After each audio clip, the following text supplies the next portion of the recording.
So the first reason that we entered the government of national unity is that our country required it of us. How could we justify turning our backs on South Africa and our citizens when they needed us most in their hour of need, and when the opportunity to make a positive contribution was presented to us? The second reason for entering the government of national unity is just as compelling, and that is that the alternative for South Africa was frankly too ghastly to even begin to contemplate.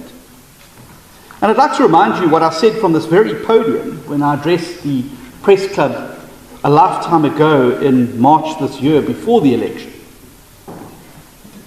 And I quote, "If the RET faction of the ANC, EFF and MK and their small party proxies find their way to come together, South Africa will face an existential crisis. If that doomsday scenario comes to pass, there's every reason to be concerned that the 2024 election could be South Africa's last free and fair election." This is the binary that we face in the election.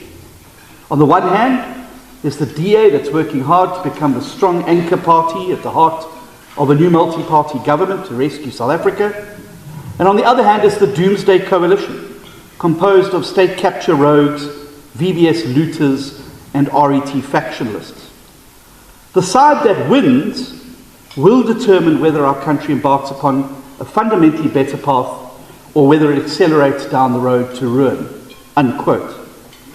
And indeed, throughout that entire election campaign, I made it abundantly clear that while no one could predict the outcome of the election, the DA would do everything in our power to prevent the doomsday scenario by keeping the EFF and MK out of power.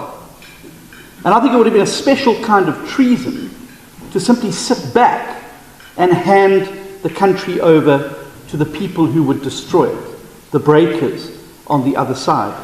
And we simply could not do that. And if one looks at who has now arrived in Parliament on those benches, MK party list and EFF party list of what sits in the parliamentary benches reads like the appendix to the Zondo Commission. All the names are there. Hlophe, Montana, Moyani. The very people who were the architects of state capture, the very people who plunged our country into crisis, are there salivating at the prospect of getting their hands back on the levers of power, not in any public interest, not for any public good, but so that the looting and the state capture and the abuse of power could continue unabated. And so we had to do something. Sitting on our hands was not an option. But now that we're in government, our responsibility is to now meet the challenge of the hour and to help turn South Africa around. But the reality is that the DA in government cannot fix everything.